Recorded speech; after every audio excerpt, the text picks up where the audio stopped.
അസ്സലാമു അലൈക്കും വറഹ്മത്തുള്ളാഹി തആല വബറകാതുഹു. പ്രിയപ്പെട്ട സഹോദരങ്ങളെ, നമ്മുടെ പൂർവ്വകാല പിതാക്കന്മാർ, നമ്മുടെ പൂർവികർ അവർ വല്ലാതെ പേടിച്ചിരുന്നൊരു കാര്യമുണ്ട്. ഏതാണ്? പള്ളി പരിപാലനം എന്നത്. അള്ളാഹുവിൻ്റെ പരിശുദ്ധമായ ഭവനം അതിൻ്റെ ഭാരവാഹിത്വം ഏറ്റെടുക്കുമ്പോൾ അവർക്ക് വല്ലാത്ത പേടിയും ടെൻഷനുമായിരുന്നു. കാരണം അതിനേക്കാളും അവർ പേടിച്ചിരുന്നത്, പടച്ചവനെ ഇനി വരുംകാല തലമുറ ഏതവസ്ഥയിലായിരിക്കും, പടച്ചവനെ നല്ല രീതിയിലായിരിക്കുമോ പള്ളി പരിപാലനം നടത്തുക എന്നും അവർ പേടിച്ചിരുന്നു. എന്നാൽ അവർ പേടിച്ചെടുത്തേക്ക് തന്നെയാണ് നമ്മുടെ ഈ സമുദായം പൊയ്ക്കൊണ്ടിരിക്കുന്നത്. ഇന്നെൻ്റെ പ്രിയമുള്ളവരെ, ഏത് പള്ളിയിലാണ് പരിപാലകർ കയറിയിട്ട് നല്ല രീതിയിൽ പരിപാലിക്കുന്നത്? കേരളത്തിൻ്റെ 100-ൽ ഏകദേശം ഒരു 70% നമുക്ക് കൂട്ടാം. ഒരു 70% പോക്കാനും 30% കാണാൻ നല്ലത്. കാരണം ആ ഒരു അവസ്ഥയിലൂടെയാണ് കടന്നു പോകുന്നത്. എങ്ങനെ വരാതിരിക്കും? ഇന്ന് അടിയാണ്. ഇന്ന് പള്ളി കമ്മിറ്റിയിൽ കയറാൻ അടിയാണ്. എന്ത് കണ്ടിട്ടാണെന്നറിയില്ല. പിന്നെ പ്രത്യേകിച്ച് സാമ്പത്തികമായിട്ട് പുരോഗതിയുള്ള പള്ളിയാണെങ്കിൽ പിന്നെ തീർന്ന്, പിന്നെ അടി അവിടെ വല്ലാത്തൊരവസ്ഥയാണ്. ആ രീതിയിലേക്കാണ് ഇന്നത്തെ തിരഞ്ഞെടുപ്പാണെന്ന മഹല്ല് തമ്മിൽ ഒന്ന് ആലോചിച്ച് നോക്കിക്കേ. വല്ലാത്തൊരവസ്ഥയിലേക്കാണ് നമ്മുടെ പരിപാലനങ്ങൾ കടന്നു പോകുന്നത്. ഇവിടെ ഓർക്കണം, മഹാനായ സയ്യിദുനാ ഉമർ ഇബ്നുൽ ഖത്താബ് റളിയല്ലാഹു തആല അൻഹു, അബൂബക്കർ സിദ്ദീഖ് തങ്ങൾ വഫാത്തായതിനു ശേഷം ഇസ്ലാമിൻ്റെ ഭരണം, ഇസ്ലാമിൻ്റെ ഖലീഫയായി ഉമർ ഇബ്നുൽ ഖത്താബ് തങ്ങളെ തിരഞ്ഞെടുക്കാൻ വരുമ്പോൾ ഒരു കൂട്ടം ആളുകൾ ചെന്ന് പറഞ്ഞപ്പോൾ ഉമർ റളിയല്ലാഹു അൻഹു തിരസ്കരിക്കുക ചെയ്ത്, എനിക്ക് വേണ്ട, എനിക്ക് ഈ അധികാരമൊന്നും വേണ്ട, കാരണം എൻ്റെ റബ്ബ് എന്നോട് നാളെ ചോദ്യം ചെയ്യപ്പെടും, അതുകൊണ്ട് എനിക്ക് വേണ്ട, ഞാൻ നിസ്കരിച്ച് കൊണ്ടുപോകാൻ ഒരു നോമ്പ് പിടിച്ചിടന്നോളാം എന്ന് പറഞ്ഞപ്പോൾ നിർബന്ധിച്ചിട്ടാണ് പിടിച്ച് ഉമർ ഇബ്നുൽ ഖത്താബിനെ അവിടെ നിന്ന് ഇസ്ലാമിൻ്റെ ഖലീഫയാക്കി മാറ്റിയതെന്ന് നാം മനസ്സിലാക്കുക. മാത്രമല്ല, എൻ്റെ പ്രിയപ്പെട്ടവരെ, പള്ളി പരിപാലനം എന്ന് പറയുന്നത് ഇപ്പോൾ സെക്രട്ടറിയോ പ്രസിഡൻറ്റോ പള്ളിയിലിരുന്നു കൊണ്ട് എൻ്റെ പ്രിയപ്പെട്ടവരെ പള്ളിയുടെ കണക്കുകൾ ഇങ്ങനെ എഴുതിക്കൊണ്ടിരിക്കുമ്പോഴാണ് മകൻ ഓടി വന്നിട്ട് ഒരു പ്രോഗ്രസ് കാർഡ് കൊണ്ടുവരുന്നത്. വാപ്പ അതിനകത്ത് ഒപ്പിട്ടു വാപ്പ എന്ന് പറയുമ്പോൾ നമ്മളാ ജമാഅത്തിൻ്റെ പള്ളിക്ക് വഖഫ് ചെയ്ത ആ ജമാഅത്തിൻ്റെ ഒരു പേനുണ്ടാകും. ആ പേനെടുത്ത് വെച്ചിട്ട് മകൻ്റെ ആ പ്രോഗ്രസ് കാർഡിൽ ഒപ്പിട്ട് കഴിഞ്ഞാൽ, ചെറിയൊരു ഒപ്പിട്ടുള്ളൂ, അതും റബ്ബിൻ്റെ മുന്നിൽ ചോദ്യം ചെയ്യപ്പെടുമെന്ന് പറയുന്ന ആ ഒരു വലിയ പരിപാലനത്തെയാണ് സഹോദരങ്ങളെ ഇന്ന് വല്ലാത്തൊരവസ്ഥയിലേക്ക് എത്തിയിരിക്കുന്നത്. ഇന്നിപ്പോൾ വോട്ടുപിടുത്തമാണ്. വോട്ടുപിടുത്തമൊക്കെ മാറി. ഇന്നിപ്പോൾ ഇലക്ഷൻ പ്രചരണ ഗാനം നമുക്കൊന്ന് കേട്ട് നോക്കാം. ഏതോ ഒരു മഹല്ല്, അതെനിക്കറിയില്ല, ആ മഹലിൻ്റെ ഒരു പ്രചരണ ഗാനം ആ രീതിയിലൊക്കെ എത്തി. നമുക്കിത് കേട്ടു നോക്കാം.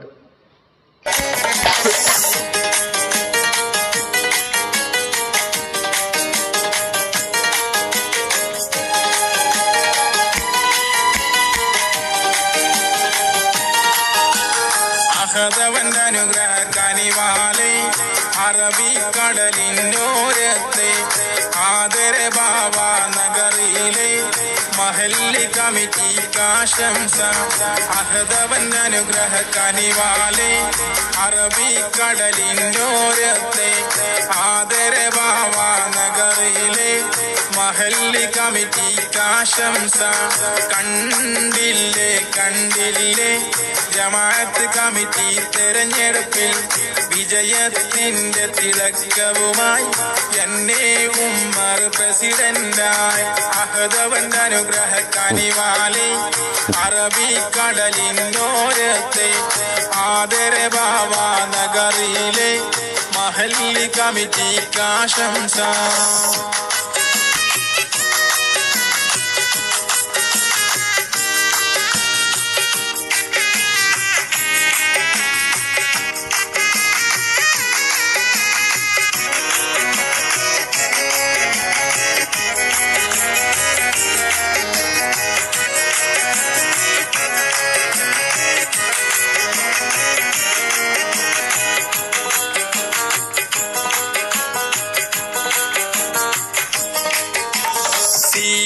മുസ്തഫ സെക്രട്ടറിയായി LK ഇബ്രാഹിം ഖജാൻജി എൽസ.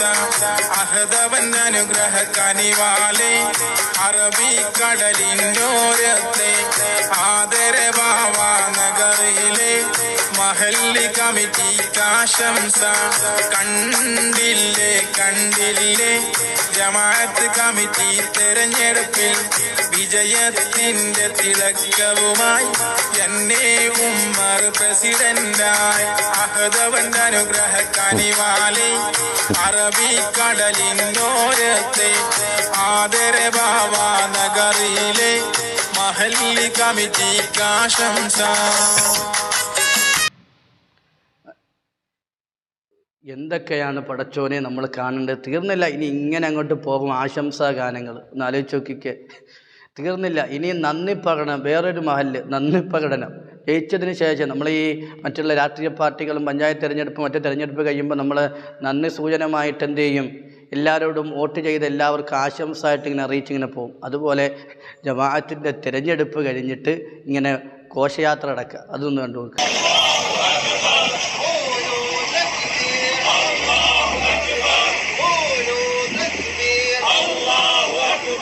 അഭിവാദ്യങ്ങൾ അഭിവാദ്യങ്ങൾ അഭിവാദ്യങ്ങൾ അഭിവാദ്യങ്ങൾ അഭിവാദ്യങ്ങൾ അഭിവാദ്യങ്ങൾ അഭിവാദ്യങ്ങൾ സമരസമിതി കോട്ട്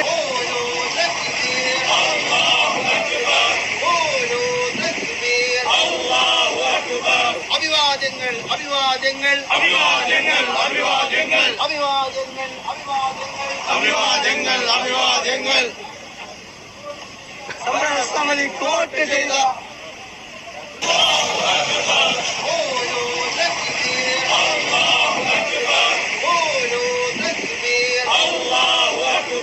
അഭിവാദ്യങ്ങൾ അഭിവാദ്യങ്ങൾ അഭിവാദ്യങ്ങൾ അഭിവാദ്യങ്ങൾ അഭിവാദ്യങ്ങൾ അഭിവാദ്യങ്ങൾ അഭിവാദ്യങ്ങൾ സമരസമിതി കോട്ട് ചെയ്ത എൻ്റെ പൊന്നു സഹോദരങ്ങളെ, നമ്മളിനി എന്തൊക്കെ കാണാൻ കിടക്കുന്നു, ഇനി എന്തൊക്കെയാണ് കാണാൻ പോകുന്നത്? നമ്മളൊന്ന് ആലോചിച്ച് നോക്കുക. നമ്മുടെ പൂർവ്വപിതാക്കന്മാർ, നമ്മുടെ പൂർവികർ ഏത് കാര്യത്തെയാണോ പേടിച്ചത് ആ അവസ്ഥയിലാണ് ഇന്ന് പരിപാലനം കടന്നു പോകുന്നത്. ഇങ്ങനെ നിങ്ങൾ കാണിക്കുകയാണെങ്കിൽ ഇനി അള്ളാഹു ആ മഹല്ലുകളുടെയൊക്കെ അവസ്ഥ പറയാൻ കഴിയില്ല. അള്ളാഹു താല കാക്കുമാറാകട്ടെ, നല്ല ബോധം കൊടുത്ത് അനുഗ്രഹിക്കുമാറാകട്ടെ. ഇതൊന്നും ബോധമില്ലാത്തതിൻ്റെ പ്രശ്നമാണ് പ്രിയപ്പെട്ടവരെ. എവിടെയാണ് കയറിയിരിക്കുന്നത്, ഞാൻ ആരാണ്, ഞാൻ എന്താണ് ചെയ്യേണ്ടത് എന്നൊരു ചിന്തയില്ല. അതുകൊണ്ടാണ്, കാരണം അധികാരമോഹികളെ ഇന്ന് ഈ കാലഘട്ടത്തിലുള്ളൂ. പിന്നെ പറഞ്ഞിട്ട് കാര്യമുണ്ടോ? ഇങ്ങനെയെങ്കിലും അധികാരം കിട്ടണം, അള്ളാഹിൻ്റെ പള്ളിയാണെന്നുള്ളൊരു ഓർമ്മ നിങ്ങൾക്കില്ല എങ്കിൽ അള്ളാഹു വല്ലാത്തൊരവസ്ഥയായിരിക്കും. അള്ളാഹു താല ഈമാൻ തന്ന് അനുഗ്രഹിക്കുമാറാകട്ടെ. അള്ളാഹു നമുക്കൊക്കെ നല്ല നല്ല പരിപാലനത്തിന് പറ്റുന്ന, മഹലിന് പുരോഗതി ഉണ്ടാക്കുന്ന നല്ല പരിപാലകരെ എൻ്റെ പ്രിയപ്പെട്ടവരെ കണ്ടെത്തിയിട്ട് മഹലിൻ്റെ ഉത്തരവാദിത്വം ഏൽപ്പിക്കുക. അതിന് അള്ളാഹു താല തൗഫീക്ക് നൽകി അനുഗ്രഹിക്കുമാറാകട്ടെ.